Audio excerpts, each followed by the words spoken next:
We are the music makers, and we are the dreamers of dreams.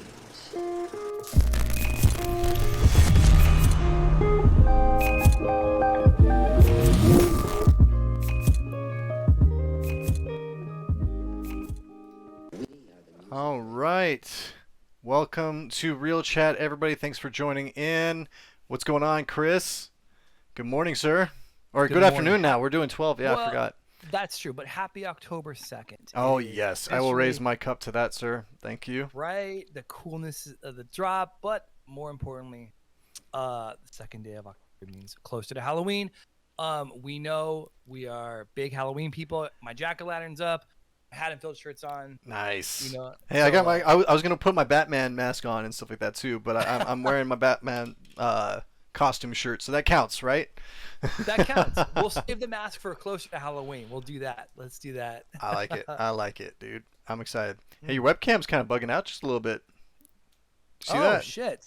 Yeah, I do see that. Whoa, weird. I can't tell if that's on my end or if that's on your end. Might be on my end. We've got like new roommates, and we might be sucking up the bandwidth, but let me. All right. Well, I think it's working now. It looks like it's fine. It's clean now. I think we're good. All right. All right. Cool. Awesome.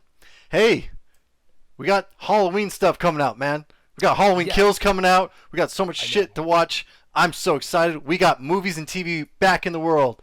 Welcome to ReelChat, everybody. This is Chris Carter and NAT3MILL. We're two dudes, make films, like watching films, and we like sharing films. So, hell yeah. Thank you for tuning in to ReelChat today. I think that's going to be our opener from now on. Two dudes that like making films. What would I just say? Shit. I forgot it. We'll play it back. It's recorded. We'll watch it back. That was unscripted, as you can tell, people. I haven't looked at a script in a while.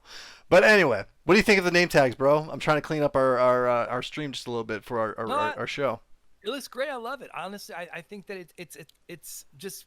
it gives it a more professional look, and that's what we're trying to go for, because I mean, we have some insight. I mean, you know, there is some information. I think that we can break down a film and TV show pretty well. So no, it looks good. Nice. It gives us some clout to our name. Do you like the U of A flag? You can barely see it. Can't see it on. What? I can't see it on. No. Yeah, it's like the corner. It's in the corner right there. I decided to clean up and put a little more color in my room. But anyway, man. What'd you think of the shows? Oh, you do see it? I catch the corner, but yeah. All right, now I see it. Yeah, U of A, gotta rep the colors, right? So we're talking two shows, and one, they're both incredibly popular, very timely, I think, for different reasons. Yes. Midnight Mass, Mike Flanagan's Midnight Mass. Mike Flanagan is one of the up-and-coming horror directors. Really? Oh yeah, he did Dr. Sleep. Before that, he did Hush. After that, he did Haunted on Hill House, Haunted on Bly Manor. I didn't know that was the same guy. That's cool. Yeah, okay, I liked Haunting on the Hill House. Rachel actually watched that first, and then she got me involved. Dude, people loved it. Jessica loved it too. I'm embarrassed to say this. I'm probably gonna catch a lot of flack. I haven't seen it all the way through. Really? To me, and I wasn't used to his kind of storytelling, because when he did Dr. Sleep, he was taking Stephen King's sequel to The Shining, for those who don't know, and he was kind of running with it. So you had parameters, right? You had a window in which your story had to be told. When you did Haunted in Hill House and Bly Manor, those are his stories. So his story. Have you seen Hill House then? I've seen both. I've seen everything you've mentioned.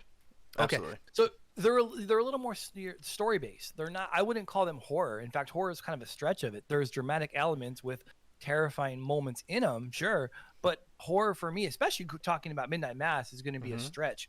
But we're also talking about Squid Game, and you turned me on to Squid Game, and you and everybody else, because Squid Game is lighting up Netflix right now. It really is. Yeah. So tell me about what you know about Squid Game, because I came into it. I'm 2 episodes deep. I watched it last night. You've seen the entire series. So what's your vibe on that? People are loving it. Well, I was gonna say what I really like about it. Oh, your webcam's doing the thing again. Shoot. Can you hear me? I got you. Okay, cool. There we go. It fixed itself. I don't know what's going on with it. It's weird. It's the first time I've seen it have this kind of issue. It's weird. Anyway, so Squid Game, dude, like, honestly, my first take on it was like, this is going to be interesting. For one, I don't know what it is, and I don't mean this in any way contextually racist or anything like that, but when I look at an Asian show like this, they up the grotesque, not really grotesque, but like the violence and the blood a little bit more. It's something Yeah, very that much so. something that I feel like it's nothing bad, nothing bad actually in this sense at all, and nothing I would say that deteriorates the storytelling or anything like that. I'm not yelling at Asian shows or something like that itself, or foreign shows for that matter. But I actually watch these shows for that because there's very much more of like an anime style of storytelling and reactions, which I think we get a lot of. Very well done here. Rachel has a hard time reading subtitles for shows that are like just constantly through. Me, I watch a lot of anime, so that's not much of a problem for me. But here we are.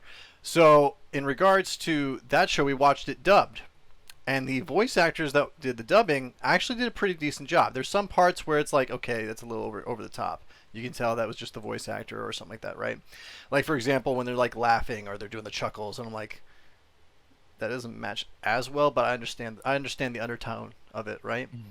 So without giving too much away about Squid Game, it's about a story about random people that take place in this pretty much this contest, almost like Hunger Games, where they are having to, so to speak, compete for a bunch of money through these childish games that have a very grotesque or horror-esque aspect to them.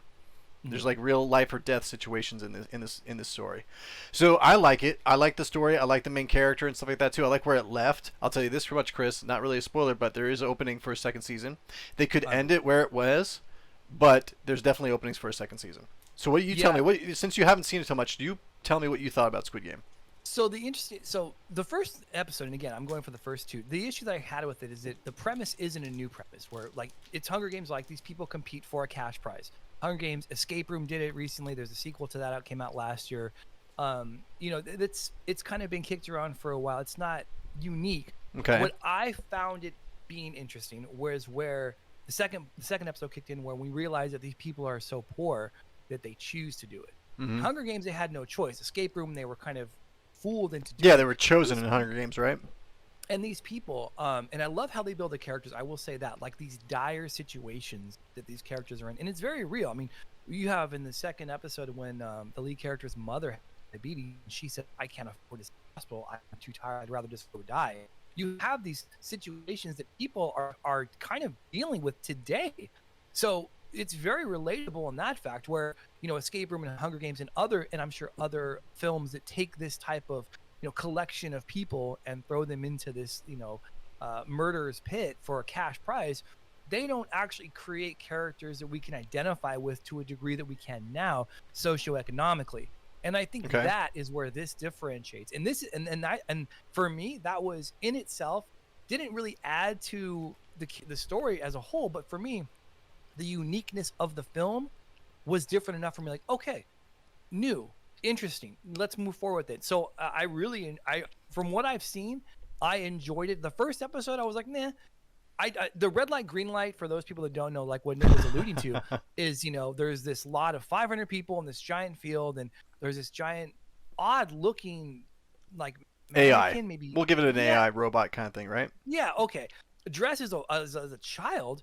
And they have the red light, green light, and if you move, and I love the fact that if you just shifted, right, it wasn't not move forward like how we're used to. Yeah, exactly. Korea plays it different. They step it up a notch. Right, the stakes were real. Like, do not breathe. So, they did a good job with that. And I just want to touch on your point about the gore being ratcheted up. That's actually in all foreign countries. America, for the MPAA. They have really strict ratings on that. So if you watch Dario Argento, Italian horror is brutal. Spanish horror, Japanese horror, any horror outside of America is fucking brutal. Like, they don't care. Like here, if you watch a horror movie and they kill a dog or a kid, God forbid they kill a kid, then it's like, oh my God, they're really going for it. When they'll kill 10 kids in the first 5 minutes of, Italian horror movie. It's just, the different nations and the way they have their censorship done. Tarantino does with it too. Like I was going to say, Tarantino is probably the closest thing to that, I think, in regards to like 100%. His feel and stuff like that. I actually have a buddy of mine, Fernando. He was in one of the first short films I did here in Tucson, and he's living over there. So I was hoping to have him on the show to see if he's very much an actor. He's very into that kind of stuff. So I don't know if he's doing anything over there. I wanted to get his take on what he thinks about this, or if it's like the same thing over there for like their TV, if it's the same way as what we get from their their movies and stuff like that. You know what I mean? Oh, absolutely. To see Yeah, what that was like. But I like the fact that, okay, the one difference about this as opposed to any other game or any horror, you brought up the Hunger Games thing and the process as well too for what they're fighting for and what that kind of scenario. It's funny enough, Asia was the first thing that did that. Battle Royale was a book that turned into a movie about kids that were in a situation like this, and that's where we got it from. So in my opinion, I don't think it's when I see something from Asian culture doing or an Asian foreign film or something like that doing that, I'm like, that you own that. It's like Cowboys for us. I'm like, you own that. That's your thing. Okay, I get it. I'm in it. It's like an original storytelling for them. I don't see it as much as like a rehashing of the same thing, I guess. I'm tired of seeing it in the U.S. where it's everybody's in this freaking room and they all have to kill each other. I'm like, oh my God, it's nothing new. But if I see it from before and after, I don't know. That's just my take, I guess. That's just my point of view. No, I mean, honestly, that's great because if you look back on it, and if the initial idea resonates with a specific location, that location is more in tune to that idea than somebody coming in and looking at it externally. Like I'm just going to use a really broad painted example. Godzilla. The Americanized Godzilla is very different than the Japanese Godzilla because it originated there. It means something to them. There's something behind that. Right. And so you treat it with more care and more love. And even if it's something as grotesque as like, a real life BR, there's something to be said about where it originated from and those people having more in tune with the idea of that. So no, I agree. I didn't know that. I had no idea that BR, air quotes, technically started overseas. Yeah, that's literally what we got. When they said Inspector Royale, like that's the thing in the Squid Game, I was like, I thought he was gonna say Battle Royale. I was like, oh yeah, okay, I'm in it. I don't care. Yeah. But about the characters, like how they kind of fleshed out, especially the main character, because he's very unlikable in the first episode. Oh, I know. Me and Rachel are like, stop betting, and then all of a sudden he's in a small arcade betting again. I'm like, stop it. Yeah. My favorite thing, he gives this present to the daughter. It looks like a real gun. You're like, oh my God, Korea, you're off the chain. Now it came from a client. Then it turns out to a lighter. I'm like, thank God. Yeah. But I don't want to give anything away because there's a couple, wouldn't say cliffhangers, but there's a couple twists in the show, right? So I don't want to give too much away since you haven't seen it. I don't know if our chat or anybody that's watching has seen it itself as well, but definitely grind that out the rest of this week, and you and I can talk off stream as well too if you want to talk about it. But yeah. I liked it. I really enjoyed it. There was a lot of moments where like you really felt for these characters a lot of the times because there's a lot of likable characters in it, and there's a lot of likable characters in the very beginning that you like that you end up don't liking at the end. So you see characters change a lot. Some of them keep their pretty much their mythos, like what they were pretty much built up around. They keep that shape, right? Mm-hmm. So they don't change too much from that. But I'm excited. You see the actual main character grow in this show, so that's good. You see him start from this codependent, lazy, gambling addicted, asshole of a dad, right? And then the end product, which is where I'm hoping the next season goes as well too. But watching it, once you get into the game, you find out all these little twists and turns. To be honest, I wanted to learn more about the workers because watching it, I'm like, oh shit, looks like PlayStation mixed with Among Us. I'm like, wow, look at that. They got the play buttons on their faces and shit.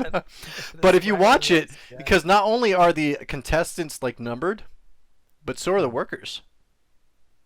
They come out of rooms and stuff like that too. Got that far yet. You haven't gotten that far, but no, the workers are number 2, and they actually have to go through certain procedures and follow certain instructions. So in my mindset, I'm like, oh shit, both sides are playing. Are these guns even loaded? Were those snipers automated? That kind of shit. So you're trying to figure out it's not just the characters you're shown, but also the other people behind masks that you don't know. Interesting. When does that kick in? Because like episode 3. Oh, okay, cool. Because I think it's 7 episodes or 10. I don't know. There's 10. Midnight Mass had 7. Among Us. I almost said Among Us. Squid Game has 10. Interesting. Yeah, no, I'm excited. I'm excited to finish it up. I really am. I think that, and I'll agree with Rachel. For me, it's a little hard to look up, to bounce down, just to kind of read the character's face in the moment. Because, I mean, as an actor, and as a director too, like, what can be said without saying anything, and how They are the facial expressions as something comes out. You kind of lose that when you're going back and forth for subtitles. I don't watch a lot of anime, so for me, it is a little tricky, and I can only kind of get through 2 episodes before my head starts to hurt because of the up down up down. I'm pretty sure Lit still wants to get you to watch an anime at one point. I know. I was actually going to bring Lit up when you said you watched a lot of anime. I'm like, let's make Lit very happy. No, but that's cool. I really liked how they wrapped that story around it. How like they made it. And what we haven't talked about yet is at the end of the first episode when I think 200 people have been killed, and they realized that. And the currency translation was hard for me too. The way they would say 45 billion won, but yet things cost 10,000. I wasn't sure of, is that 10,000? The currency exchange. Well, yeah, exactly. Like how much is that? Is and I'm going to sound 10,000 won is like $1 to us. Okay. All right. So, can I borrow 10,000? Can I borrow like $10 or something like that? Okay.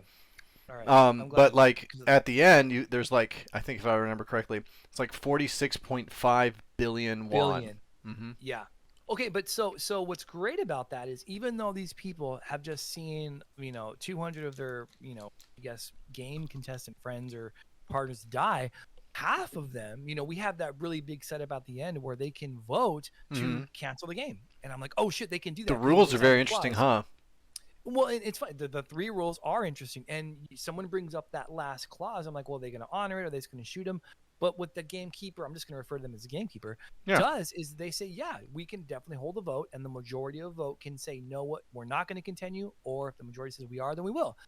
And so they notified it, like you mentioned, I think it's like 47 billion, whatever. And so half of them, it becomes an issue about money. Yeah. And it's an interesting argument because this, you strip away the BR part of it and people, trying to do horrible shit for money. But what you come down with is, does my social circumstance, do my living conditions, is that better than the opportunity to win this money? And so it's sad and it's interesting at the same point. And that's when the series really got me hooked in because it was different. And I really enjoyed how they did that. And so, spoiler alert, they actually stop. Enough people vote to leave. It's episode 1, so this isn't really spoiling much. Yeah, so they go back, and then episode 2 we pick up with these characters that we've been following their arc in their normal lives, and then you see how shitty their lives are. Yeah, so. Yeah, I mean, even in the very beginning, they even called them out. A couple of them were like, "You owe this much money. Yeah. You owe this much money. You owe this much money. Do you really want to go out and have the bookies beat the shit out of you again, or do you want to actually win, or potentially win at least here, where either death is certain or you're going to win?" Right. And so I guess what we haven't talked about, and for people that haven't seen it, these individuals are recruited, and I'm assuming there's some background check of how much money they owe. Yes. Like they're sought out to be like, if you're heavily in debt, then you'd be more willing to consider this proposal. And so, I think that's an interesting bait and unique. Again, unique because we haven't seen that yet. So, I'm sure we're going to get a lot of imitators of Squid Game coming up because of how popular it is and how well it's done. It is shot differently. I will say that, and Dustin Reefer mentioned this to me when I was watching some more. Where is Dustin? I was hoping to have him on the show at some point. When we talk about horror stuff, we'll bring him on. That's kind of his window. But he actually, working at Geico now, man. No shit. Is he in Tucson? Yeah, he's in the call center.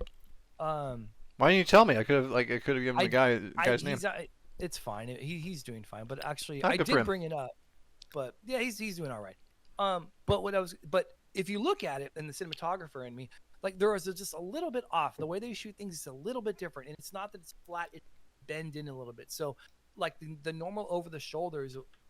The actors are positioned differently, just a little bit, so you notice that you see a little more of the background. They look a little more pushed back, and what looks like it's a Micro Four Thirds sensor, because you can see so much of that other person. It just looks a little different. Okay. Not bad, just different. Okay. So that's one of the few things I noticed when we were watching too. But other than that, it's shot impeccably well. It's lit well. It's acted well.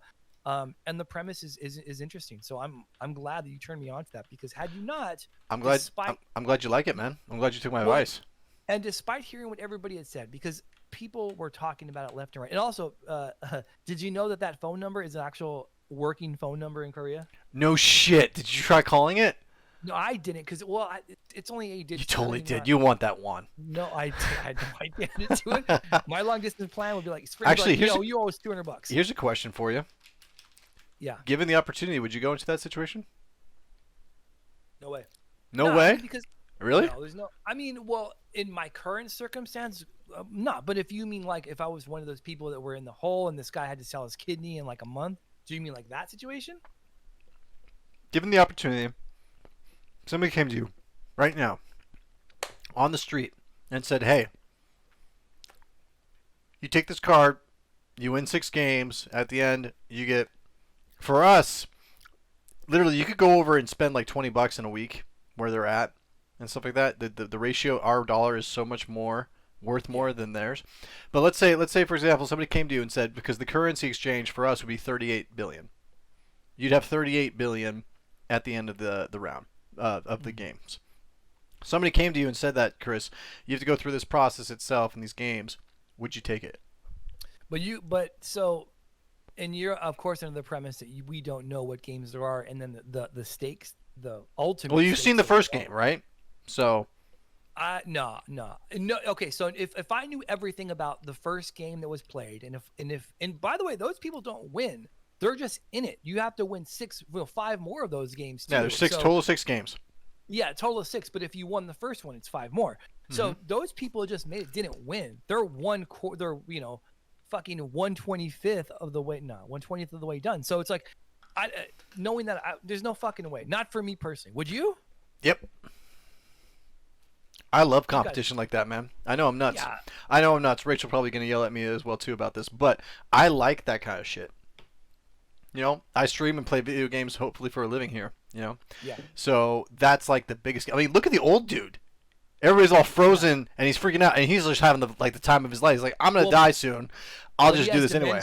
Like he has dementia. So like his ticket was already punched. It was like when we were watching the Tomorrow War, and that one soldier was like, let's just fucking go, because he knew he was gonna die in 18 months or whatever it was. So that's different, right? And I'd love to pose that question, but that's a completely other day. But it is an interesting argument to make. Like if you knew you had 6 months to live, what would you do? First of all, would you want to know? Would you want to know when your date is up? Well, the reason why I offer you this question, Chris, is because they get the chance of going back into the game, right? Oh, so they know, so they kind of know what they're expecting. That's why I brought it up to you. So like, hey, you know what's going on. You saw the first game. Would you go back? Okay, so you red light, green light. It's easy. You just don't move when they say it. That's literally the easiest game in the whole thing. They get a little bit more difficult and a little bit more gut wrenching as it goes along, figuratively and emotionally. But yeah, I'd totally do it. Yep. Really? Yeah, man. $38 billion. I have $38 billion. That's like half of the U.S.'s fucking debt. Maybe more, since the Treasury came out the other day and said, "Oh, by the way, we're gonna run out of money."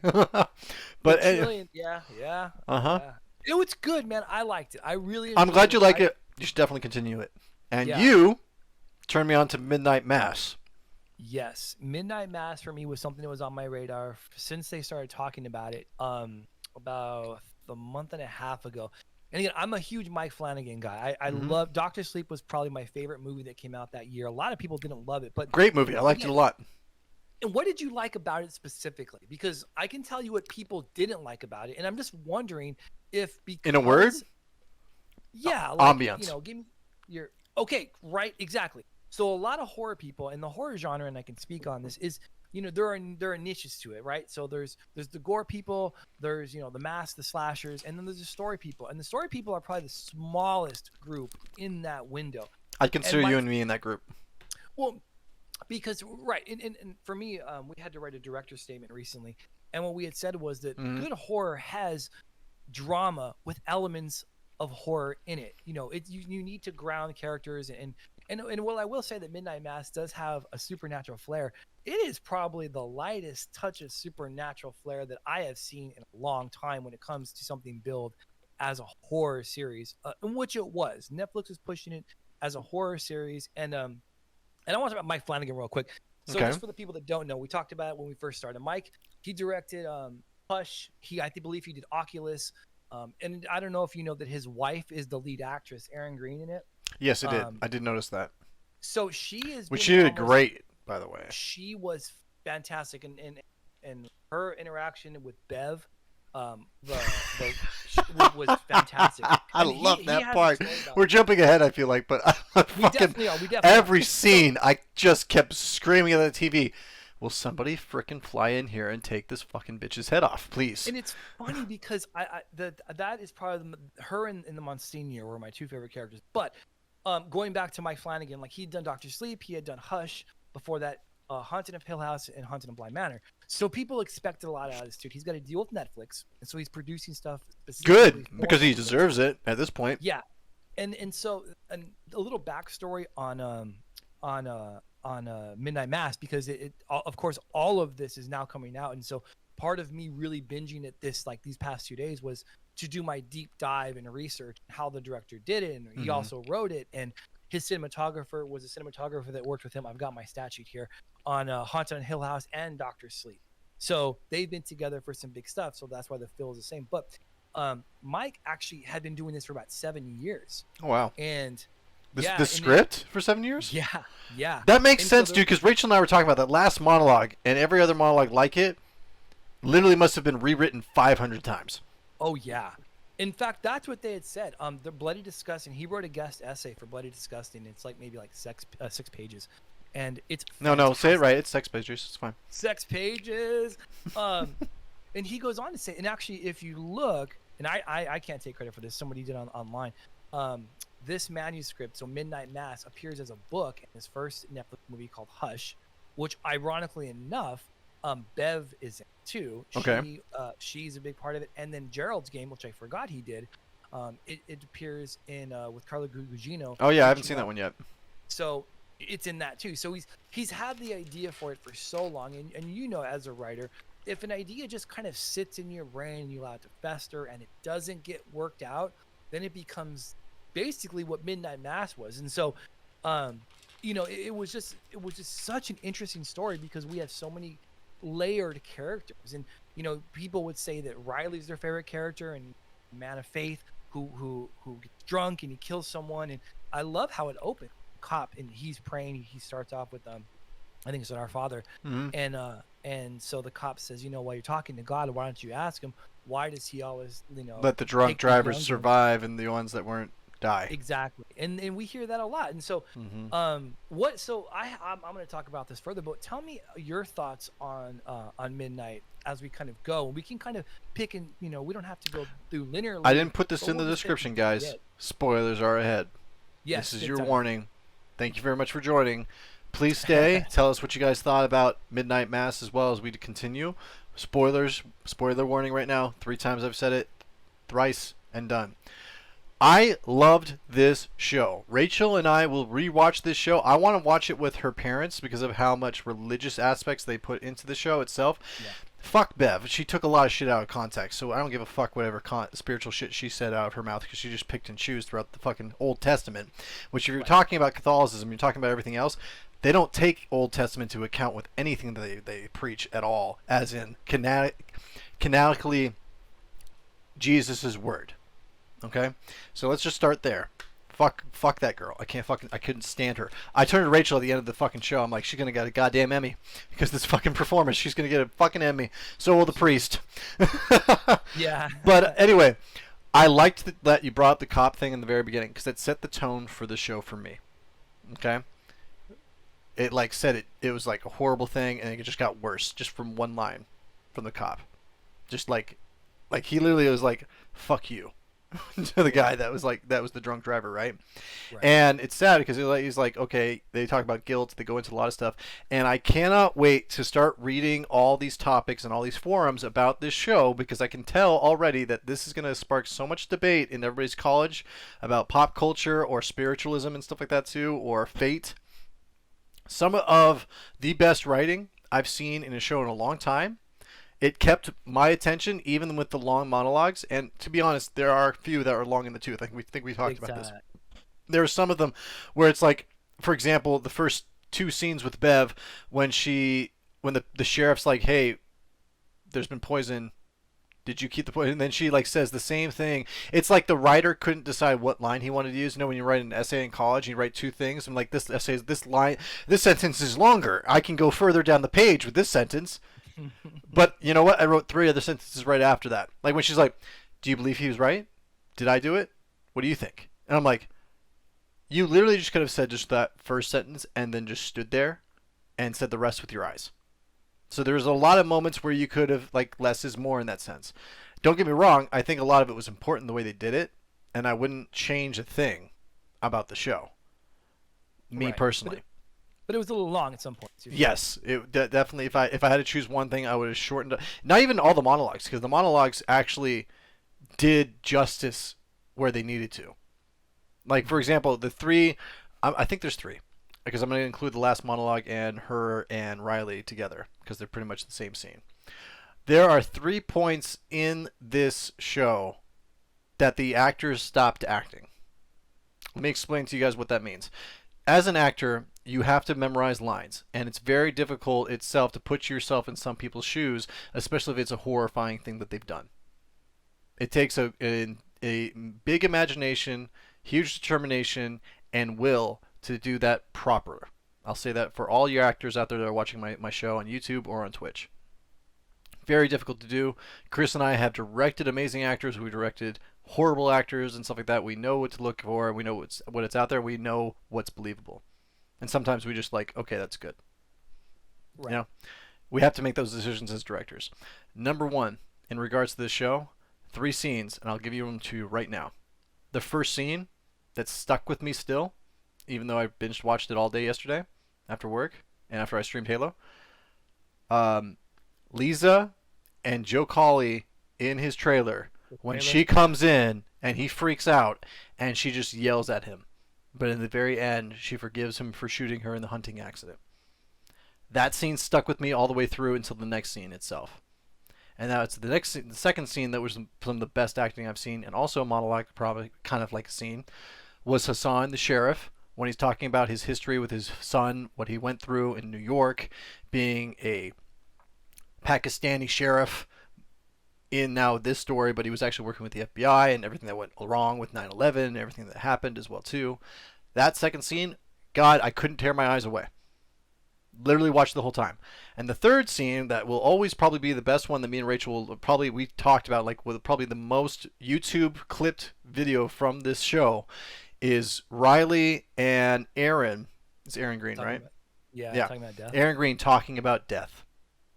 Yep. I will always remember, and I think this is probably one of the best responses from a guest on a talk show host, when Keanu Reeves was asked, "What do you think happens when we die?" And he turns to him and says, "The people that love us will miss us." That was probably the most honest and beautiful answer I've ever heard to that question until this show. Because the show gives you not only one, but two, but 3 different outlooks on what happens. One, it's from the point of view of a mother that's literally thought that she was pregnant and then lost her pregnancy through a miscarriage or some unknown way that nobody can actually explain to her. 2, from a person that feels like there is no more hope in the world, his life is the same thing day in, day out, and he gives you just the clinical description of death, which is decay. And then at the very end, she ties them up so beautifully together at the same time. Where she talks about the galaxy and the stars dying, the stars reborning, and that's pretty much, you take her first answer and his answer, you put those together, you get that answer.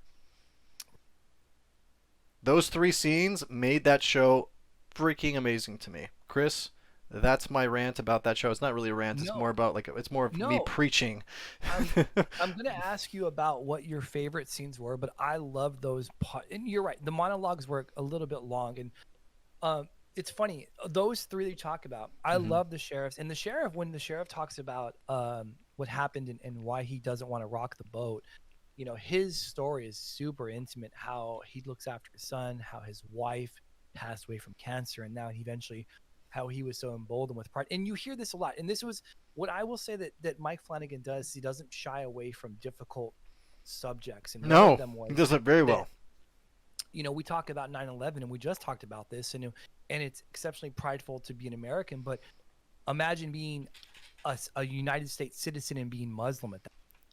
That's exactly exactly. And so there are these little vignettes of these stories that are supremely important. And what does Mike do? Mike chooses to take that path and to tell us a story of the sheriff who wanted, just like every other American on 9/12, they wanted to do whatever they could for their country. And as a United States citizen, but also Muslim, his journey was interesting, and he talks about that in that character's journey. What he does, why he does it, is fantastic. I agree. There are three. I have three favorites in the show, and he is one of them. The monologue. Three favorite scenes, or I'm sorry, just to clarify, three favorite scenes or three favorite characters? I'm sorry. Characters. Okay. My three favorite characters. He's one of them. And so the other part that he has, which is amazing, is the part that we're in the schoolroom. Yes. He's talking. I thought that's what you were going to mention, because to me, that is very interesting, because here again, Mike Flanagan again, he wants to fight, like, and we're going to talk about the religious part of it, and the way he talks about religion and whatnot, sharing the Bible and sharing the religion and sharing the aspects and stuff like that too. I couldn't agree with you more about that, honestly. I wanted to say that was one of my favorite scenes, not my favorite truth itself, because every single time he opened his mouth to say something poetic and amazing, that bitch had to fucking interject. I'm like, God damn it, let the man talk. He's being nothing but courteous, nothing but polite about a situation that he's outnumbered, but he's sitting in the middle of the goddamn room. Fuck off. Let him say his speech. And what he says is truthful and fair. And it absolutely is. I couldn't agree more. And so, Erin, she's in the room too, because she's also a teacher at the school. She's trying to convince Bev to listen, and it's interesting because these two characters are basically holding court. And just a brief recap of the scene, the sheriff is Muslim, and so is his son, and that's the original practice. And so, but he finds out that the teachers are giving the Bible, I believe, out to students to read. I don't know if it's for homework. They don't really say that, but it's kind of implied. But they don't really like. Knowing the aspect, it's probably that she's trying to convert at that point. Sure. Yeah. And so the volley between the two is done exceptionally well. And if there's of all the things that Mike does well in this, that scene specifically is really it's incredibly interesting, because you have the belief, the freedom of choice, and I'll be honest with the way Bev. Yes, she is the villain of this film, not the Monsignor, not even the vampire. Spoiler alert: there is a fucking vampire, an angel. No, angel. Yeah. Okay, we'll get to that being will. the biggest argument of my side, but go on. Yeah, but so this little scene here is great, because the freedom of choice, and then as people argue that, it's like, then it's like my choice is better, or at least should be given preferential treatment. It's just such an interesting volley between the two, especially when it comes to religion, because religion is the most passionate thing that people can be about, for in most regards. I love that scene. And then the scene that you're talking about, the scene where Aaron and Riley are talking, and they're talking about death. Yeah, dude, just literally, I want to look at YouTube, or if you could on your end, because my screens are busy. But if you want to see how many times that clip's been looked at or viewed on YouTube, and tell me that at the end of the stream. Yeah, please tell me, because I bet you anything that's probably the most viewed one. And then what's great is because that sets the stage, and I think that's in episode 4 or 3 when we have. Well, there's only monologue. 7, right? I think. Yeah, and then episode 5, when you're doing your research, people are saying episode 5 is the best episode of TV, maybe in the past 3 months, only because I watched them back to back. Which one was episode 5? 5 is when Riley dies. 5 is when we have that moment where. You mean when he gets attacked, or like when he's actually on the boat? No, when he's on the boat. Oh yes, okay. Yeah. So at that point when he's talking to death. Aaron, and his second death, yes, thank you. And it's funny because I thought that they were gonna. And just a recap: Riley, who has now been changed by the vampire, has now taken Aaron out in a rowboat, and they're in the middle of probably the bay or the channel, and she asks him, "Why did you bring me out here?" I think he says because I wouldn't have an excuse to go anywhere else. Something like that, right? Yeah. Okay. And you feel like, okay, I thought he was going to try and turn her. But Riley talks about how the vamp, what it was, and the truth. And that's kind of the lens that the audience now sees what happened. What is this, right? For a millisecond, I thought so too. But then I remember the first scene of the first episode, and the guilt he's lived with of taking an innocent. That's a great point. That's a great. So that's why, and also it was in his dream over and over and over and over again. Every time he lays for bed, he sees her. Yep. And I'm like, no, There's no way that he would take the one person that's actually in the town that he actually cares about. Isn't Like, that I'm sure he cares about his too? family and stuff like that too, but this is the person that he's most close to or connection to. Yeah, Right? and it's funny. Isn't it great too that when him and the Monsignor are talking, and I believe it's in episode 5, when the Monsignor, when he's lying, the Monsignor says, "Stop! This is about truth. Tell me the truth. How do you feel about that?" And he says, Jealous. and then the Monsignor is talking about, "I don't feel anything when I kill people, when I turn them, when I drink their blood. I don't feel anything." Mm-hmm. And then Riley says, "I feel jealous." Mm-hmm. And he has to pull it out of him, right? He has to be like, "Hey, don't fucking lie to me anymore. This is about truth. This is kind of our AA meeting." And so I thought that was so good. And all the conversations with both of those two oh my god, are, and I told Rachel, I'm incredible. like, going forward, if high school, college, or even professionals allow any kind of auditions or duo scenes from this, it's going to be this show of 2021. This #1 show is going to be the most freaking reviewed, quoted, auditioned by, monologued from this show because of how real and how high the bar each actor set. Each actor owned their role to perfection. I'm watching and I'm so pissed at myself, being jealous myself as an actor, being like, I could have done this better. Nope. Could not have done any one of these roles better. I'm looking at each one. I'm like, nope. I can't. Nope. Because as an actor, you want to put yourself in some of these positions, right? You want to kind of like, oh, I could have done this. I could have done this different and stuff like that too. The camera was a little shaky there. Nope. Don't care. Don't care.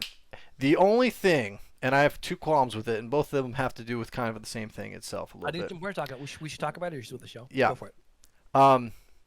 If 9/11 happened in this universe, then fucking books, TV shows, and movies about vampires are in this goddamn universe. I turned to Rachel. I'm like, this guy's just walking down the goddamn aisle. He's got ears like fucking Legolas, eyes that look like a demon, and those wings aren't definitely not like what we think angels look like. Yeah. I don't give a fuck how long this guy's been here for 3 fucking days. He was here a day before Good Friday and all this other shit. You're going to believe this brand new guy at the fucking island that this is an angel and you're not going to try to throw up a stake in his heart? #1, no? Okay, cool. #2, you're a sheriff. You work for the task force of the FBI. You have all this training and all this background and stuff like that. Why in God's name do you take a gun that's got 6 bullets, you stand in the middle of a fucking crowd of cultists at this point, really. It's a suicide pact pretty much at this point, and you shoot one of your 6 rounds into the goddamn ceiling? That was dumb. I'm like sitting there, I'm like, why the fuck would he do that? That was the dumbest fucking thing he's done. Yeah. Okay, that first right there. Also, all the burning and stuff like that, I understand the poetic beauty of like destroying and the way they did that and the confrontations that led for where they were when they burned the certain things, right? Mm-hmm. You could have just hid. You realize they can't be out in the sunlight. Yeah. And you could have just burned them in their fucking sleep, just like Van Helsing and anything else that you've ever seen. There's really no point in you hurrying that along. They're the ones that have less time, not you, #1. Obviously, you know this because you, the doctor, are still on your team, and you know that the blood burns in the sunlight, but you decided not to use that to your advantage. That's it. Well, they weren't burning. They burnt the ships because they burnt the ships, but they also were burning the church and the last place, which is the rec hall, to basically make sure that they were still out in the sunlight. Well, yeah, because they could have done that when they were in them. I'm saying that like less than an hour later, the sun was up, right?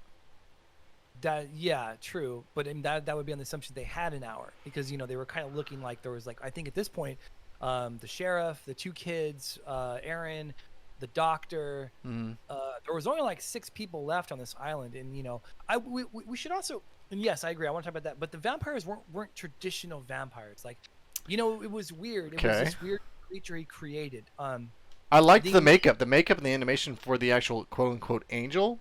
Oh yeah, top notch, right? Yeah, the design was pretty cool. There is a book series that Rachel's a huge fan of that I read a little bit. We never finished. I never finished it. She did, which actually had vampires and stuff like that. And the only good way that good vampires could survive wasn't just drinking blood of normal people, but actually drinking sacrificial blood, which is basically blood that's been blessed by a priest.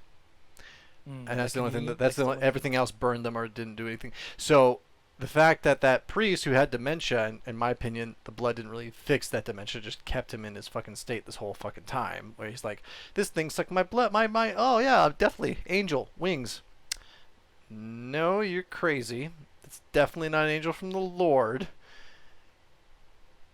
So Why are you not running and freaking out? The part you're talking about, the part when he turns him in the cave, or the part when they're in the church? Cave. So the cave part of it, and again, that was the one part where I was like, well, this guy is gonna fucking walk off into a sandstorm. Like, where are the people that kind of watch?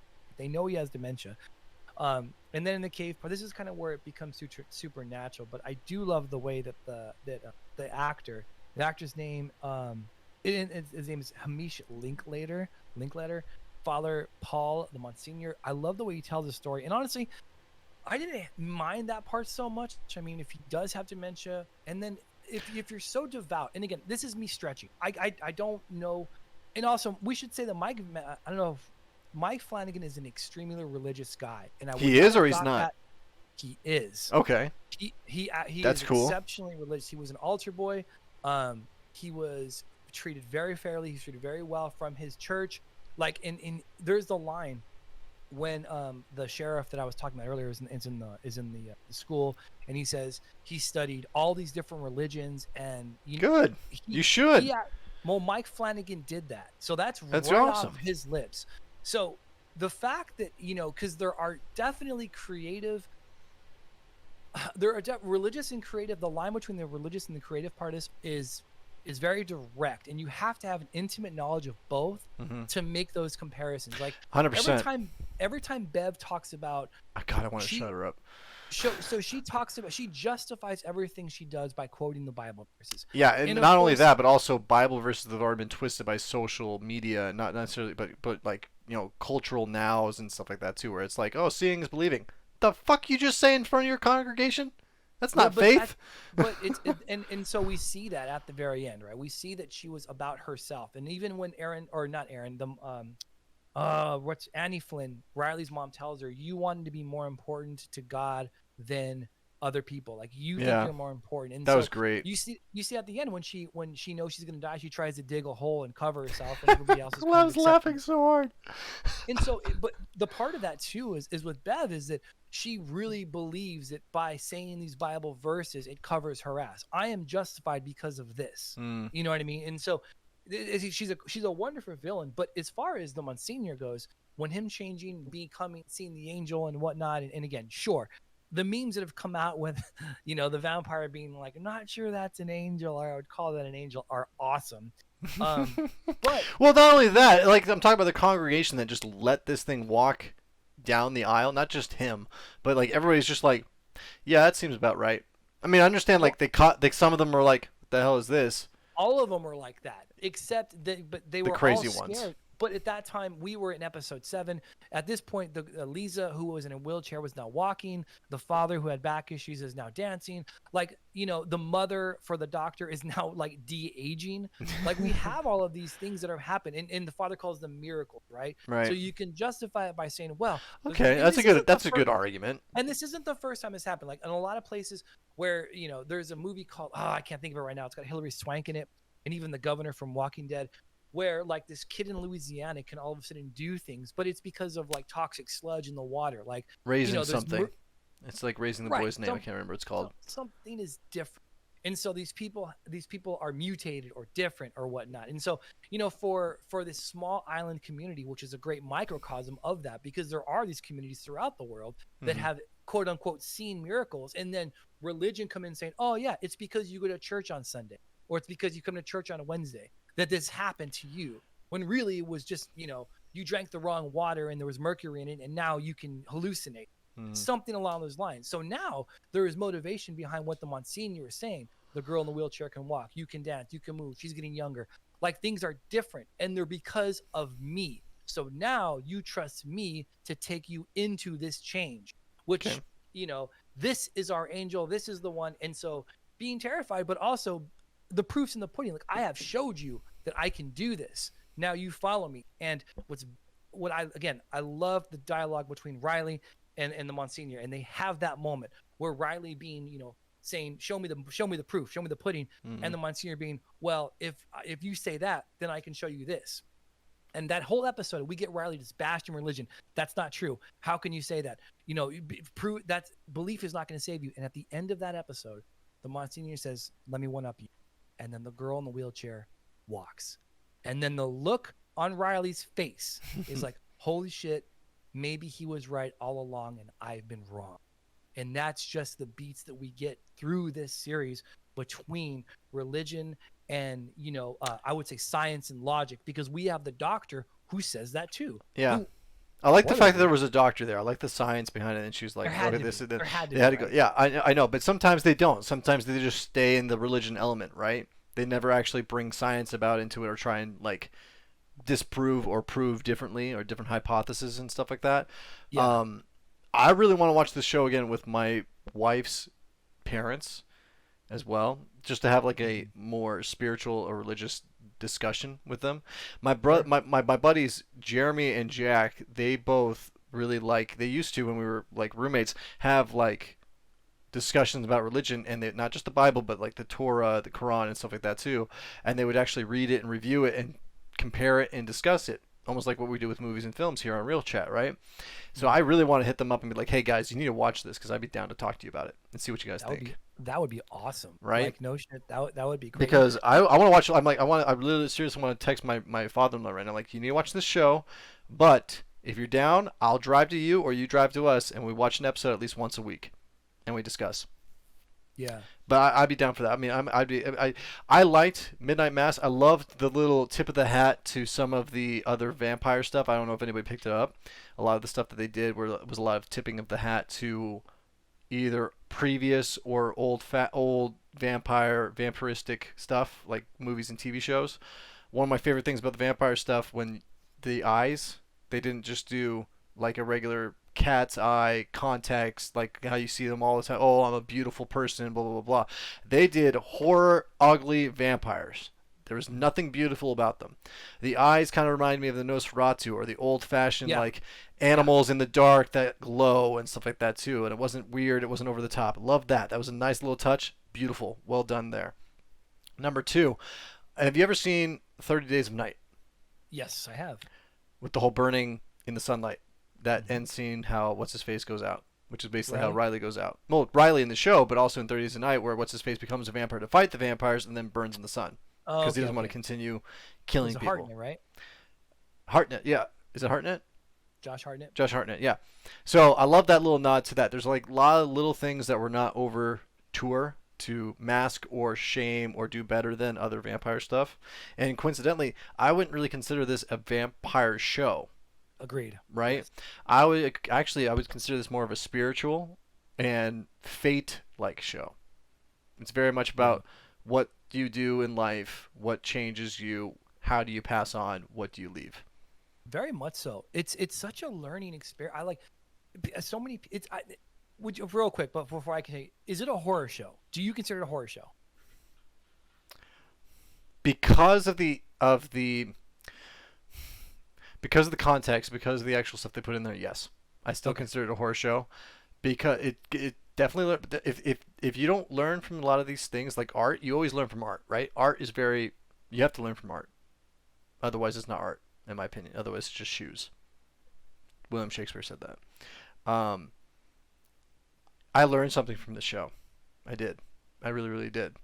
I just didn't watch it for the sake of watching it or for the entertainment of it, I would say. That's why I want to watch it again and debate and review it again, because it is one of those things that you can actually review it again. I think the monologues really deem that proof and allows people to watch it too. And I hope people watch us review this as well too and enjoy our review and learn something from our take on it too. You know, it's funny about that too. Like we want to do that as well. Like, because basically every episode has something worth talking about. Like, we're glossing over the fact that so many things. Joe Colley, the girl in the wheelchair, he shoots her by accident, and so he's kind of this outcast. But he has this really interesting story arc, and he's only in it for 4 episodes. But and then Sturge, the guy at the very end, who's kind of the strong arm for Bev to kind of get people in order for it. But he has a really nice part where Bev is now choosing people, like, hey, who's going to get to the air quote I like how she's choosing. Yeah, that was beautiful. Right. And he's like, and he starts like, hey, he's always been good to me, he's been nice. And so I saved him. And they're like, no, you didn't. And they're like, well, it's just so You fucking hypocrite. It's just exactly. And there's just so much to unpack from this show, and I think that everybody should see it. I think that everybody will take something away from it, if nothing else, to analyze things, because that's what I think that good shows do. And you're right. I did not know that quote about Shakespeare, but it is a wonderful quote. I didn't go into this expecting to come away having a conversation piece. Like, oh, that was good. That wasn't whatever. This actually will, I don't want to say it will change you, but it will definitely cause you to think. And you definitely think. Look at something. Every single episode you think. Very much. It's a great conversation, and it really is. And I'm so glad we had the chance to talk about it. And, I'm sure we could talk about it for much, much longer, but I know we're getting short on it. So, but dude, maybe we should talk about that. Maybe we should set something up, or we kind of go through it. I'd like to see if we can find at least one person on either end, you and me, get somebody in here in discussion. We can ask some questions in regards to the religious aspects of the show. Yeah. And the debate on that, like somebody that's religious and also somebody that's spiritual, because either end, neither is right, neither is wrong, in my opinion. Right. And because not one religion is, in my opinion, better than any other one. Like, I've always lived my life where it's like I don't need to punch a clock every single Sunday to make myself a good person. I don't need to have an attendance sheet for that. Morals trump showing up at some place. Not saying that church isn't good or wrong or bad or good for some people. Sure. Live your life as long as you're living it to the betterment of yourself and others, in my opinion. And that's what Riley's point of view is. But what the great part about it is the way the Monsignor talks to Riley is just, you're right. There is no right or wrong. And that's such an issue, because everybody wants to be on the right side of something. They want to be correct. They want to be good. But when there is no right or wrong side, if you are in the middle, because even the Monsignor, and this is I love this about when we find out that, the Monsignor and I want to get her name right. It's the doctor's mom. It's Mildred. Is Millie. They had the baby. They had the whole reason. Yeah, the doctor never actually knew her father. She thought it was a story that the mom made up about a sailor. And interesting, right? Because she has dementia, and at that point, so did the priest. So they both didn't remember it truthfully. So now we have the whole reason that the Monsignor brought this angel back was he could make the girl that he loved better, younger, and remember him. And it's like, that wasn't, it was done with the best intentions. And that's why I'm not banging on the fact that all that process of getting it from Jerusalem all the way to Crockett Island in Alaska, it's a long time to stay in a crate, Angel. What's wrong with you? But yeah, I enjoyed this show immensely. We've never done this on the show here on ReelChat, Chris. I'm gonna give it a 10. Yeah, I'm gonna give it a 10. It was very long, but it wasn't long to the point where I was falling asleep. Wasn't interested. I hung on every single word. Monologues were where they needed to be. If you can't sit through that, don't watch the show. It's not for you. Not gonna hurt anybody's feeling. And that's how it should end. If you can't sit through that, don't watch it. But honestly, it's not for you. If that's the your attention span, right, to not pay attention to somebody actually telling you something that is their character, because it wasn't just talking about stuff. It wasn't just talking about an action or something. It was people telling stories that were true to the characters. And important shit. We're not talking. We're talking. There's gravity to what these situations are, and that's why it's funny. We talk about, there's a vampire in it, but the vampire is in it it's such a minuscule part of the story. Like, it's just such an interesting. I 100% agree. I say 10. I would love to discuss this in depth. And you're right. Do you have anybody that would be down to watch it and then also review it? I want to do it before the end of October. Okay, I don't know if I have anybody that's exceptionally, and you have to be well versed in religion, right? Because you have to know at least parts of what Bev is talking about. So, or at least be like, well, she's full of shit, because, and they even say that. They say you're talking about Old Testament shit. People have, the Monsignor says that. The Monsignor's like, we don't bring that up anymore because it's terrible. So, and that's all that Bev ever. You know how many times I was just like yelling at my TV? I'm like, you're taking it out of context. You're talking about shit that like reporters and politicians go like, you omitted the first part of that paragraph that actually talks about why I'm saying that, where she's like picking and choosing however she wants to fucking be. I was so happy. Like I like jumped up and clapped. I was like when Aaron shot her and she's like, "I'll only have 5 minutes." She shot her like 5 minutes. I had to take a picture of that. I'm like, "Look where I'm at. This is great." Yeah, we got 5 minutes. I will say though, that Bev again, she doesn't just talk about book of Old Testament. She brings up and so the chapters are titled chapters in the Bible. Bible's in the book, right? So Genesis, Psalms, Proverbs, Lamentations, Gospel, Acts of Apostles, and Revelation. Well, let's just say Psalms and Genesis. Those are all Old Testament. Most of that shit that were the books. Are they Old Testament? Yeah, Genesis is meaning first, beginning. Psalms is song. This is all Hebrew, of course. And this is coming from my background, which is what me and Rachel enjoyed so much about the shows, because we could see some of the stuff that we were either born into or were raised on and stuff. It being coming from those kind of childhood and that kind of those kind of homes as well. I mean, for shit, me and Rachel, when we were kids, we were in a group called CHETSI, which was Christian Home Educators of Tucson Southeast. So that was a lot of the stuff they were talking about. I'm sitting there, I'm like, nope. And that's not me yelling and being mad at the writers because they're trying to like influence you. It's because, and that's not how I'm taking it, guys. That's me going, you're twisting it for your own good, character, not writer. Because there's a lot of shows and TV that try and twist truth into their product or their art because they misinterpret or they take religion in a certain way to make it their narrative or fit their narrative. That's what's great about this too, because Mike, again, I would encourage you to go back and just kind of Google Mike Flanagan Midnight Mass and just kind of read up on what he went through and his knowledge base of the subject matter. Like I had no idea. Like I figured he hated religion because the way that this is presented, like religion is not, for the most part, it's not painted in a very promising and positive light. But but the Monsignor, and again, I talked to Jessica about this. Like he makes really good points about that. Like it's like, okay, well, Bev is the cancerous example of how you've got fanatics, you've got people who are right, and so she is the fanatic of that, where the Monsignor is not. Yeah, and so. We have that, and Mike Flanagan Bean is I mean, you just have to read how educated he is in religion as a whole. I'd love to. I'm gonna have to look him up. Honestly, I want to research. I love researching directors, so this can be a really good pet project of mine this week. 100%. Yeah. 100%. All right, man. I loved it. Last question to end it. Yes. Did the vampire survive? Good question. Actually, great question. I'm gonna say no, and I'm gonna say no because at the very end, after everybody's burned and the sun has come up, Lisa says, "I can't feel my legs." Yep.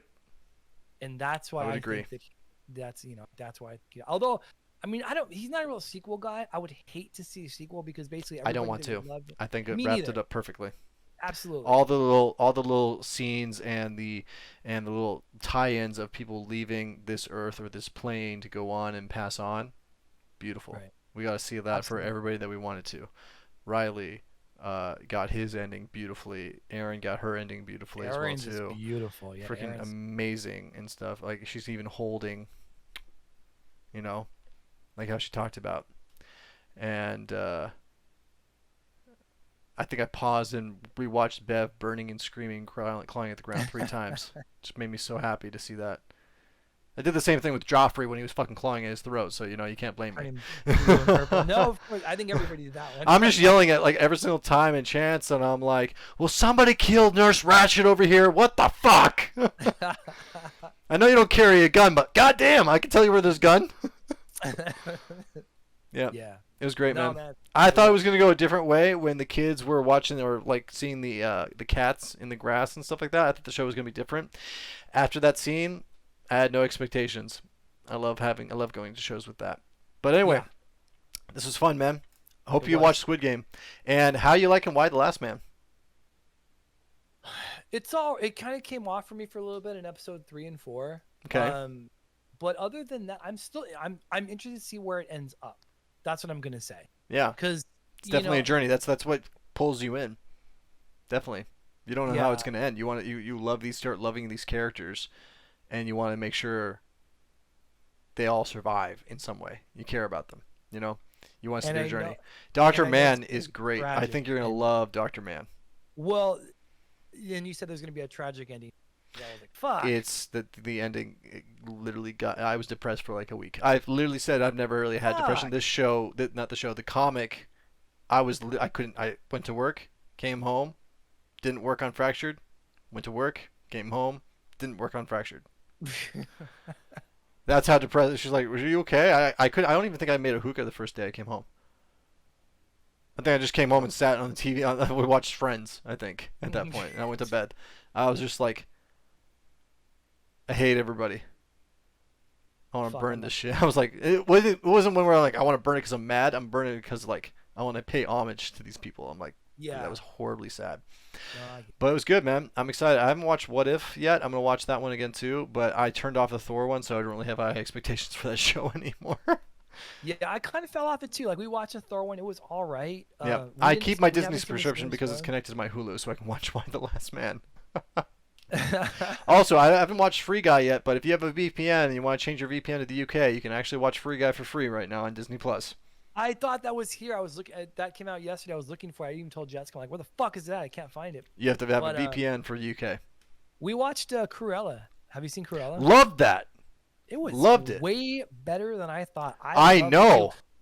Let's maybe we talk about some D plus next week. I know it's Halloween and all. We can work some of that in, but you don't want to talk about Halloween Kills next week?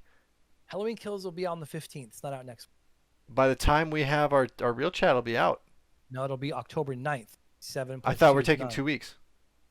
We can. Did we not agree? Do you guys like it? Hold on. Let's see. Let's ask our chat. What do you guys think? I got a big fat 0 in chat right now, Chris. Don't worry about it. I'll ask people. No. Oh, the struggles of being a first-time streamer in his early stages, man. Oh. Do it. No. We'll figure that out. You and your fucking tier 1 badge. Oh, that's fucking funny. Oh, I can't even see it. I just see your name. What's going on with that? Fuck me. Do it. No, we'll figure that part of it out. But anyway, I'm so glad we talked about Midnight Mass. I enjoyed Squid Game. I'm gonna go back and watch a couple episodes tonight. But yeah, man, it's as always, Nate. It's good to talk to you. It's good. It's spooky season. We get excuses to watch all these interesting things coming out. The weather's changing. It's just it's a great time. Dune will be out in a couple of weeks. Dune, I can't wait for Dune, dude. You know, is it gonna be in October? It's in October, right? I think it's the 10th or the 22nd. I cannot remember which one. But, okay. Yeah, so James Bond is out. James Bond is to be out, I think, on the 10th. So it's good stuff. It's good James stuff, Bond. I'm totally stoked for. That's that's one I wanted last year, bro, and I didn't get. Yeah. Yeah. But yeah, dude, I'm excited. October's gonna be awesome. We have movies and TV back, dude. Hey, let's talk about shows real quick that are coming back in October. Yeah, you got some? We got some, buddy. Dexter and You come back next week on the 9th. Do you have Showtime? I don't have Showtime. It's on Showtime. Do you have Showtime? If you connect it to Hulu. I do have Hulu. There you go. Oh. I will have to look into that because yeah, I am super excited for that. Dexter's gonna be awesome, dude. Like that was the first bingeable fucking show that everybody was watching before Breaking Bad, Walking Dead, Game of Thrones. It was Dexter. Dexter was out like when I was watching Supernatural in college and Spartacus and shit. Dexter was the other show. That was my list. That was literally it. I always wanted to watch that show. Does he get the kill? It's tonight. One of the best opening title sequences I've ever seen on TV still. Yeah. 100%. It's good. Wonder how he's going to impact an axe and saw into his opening title sequence this time. They better use the same music. It better be that stupid, awesome, amazing opening music. Well, I wonder how they're going to talk about the ending because I know about the ending, but everybody that's widely thought of as being the worst series ending of all time outside of Lost. So it'll be interesting if they address that. Well, I mean, I still think Game of Thrones beats Dexter, but that's just my point of view. That's why I have this review. Game of Thrones sucked. At least I got Dexter coming up to like wrap it up, Yeah. Give me something good. Tell me something else. Game of Thrones are like, we're going to go to Star Wars. Oh, wait, shit. You don't want us working on Star Wars? Why not? Because we fucked up this $1 billion thing? I guess that makes sense, huh? Well, What are we gonna do? We're gonna do reality Kathleen Kennedy, you know, TV. Lucas has issues too. I mean, honestly, some of the stuff that's coming out of Lucasfilms now is pretty damning. It's even being leaked about, you know, Kathleen Kennedy. Jon Favreau is being looked at as possibly running it, which would be fucking great for them. Let him do it. The man touches anything and it turns to gold. We have the MCU because of you. We have Star Wars back because of you. We have... Come on.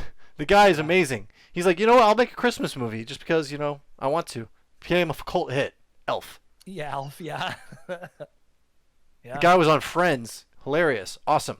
Gave us Iron Man. Started the MCU. Now we have the Mandalorian. What else did he do? What hasn't he? The dude's been... He's Like- fantastic. And, you know, you see Boba Fett, the Chronicles of Boba Fett, the Book of Boba Book Fett's of Boba coming Fett. out. Yeah, I can't wait for that. I'm surprised Samson's not on here with me right now talking about it. He loved Boba Fett. Boba Fett was his favorite character. Really? Oh yeah, 100%. Ever since he saw that jetpack, and we all made fun of him for it. I'm like, Rocketeer had a jetpack. What are you talking about?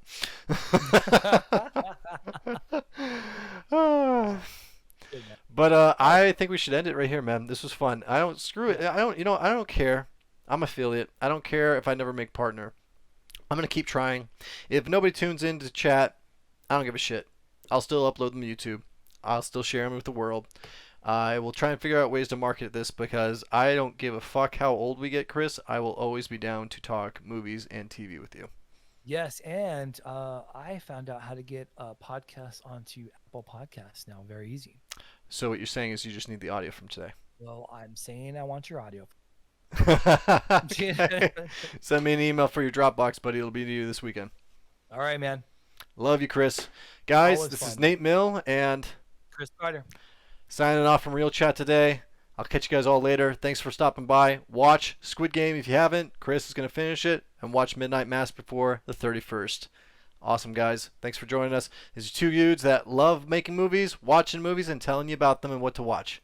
Catch you guys all later. We are the music makers, and we are the dreamers of dreams.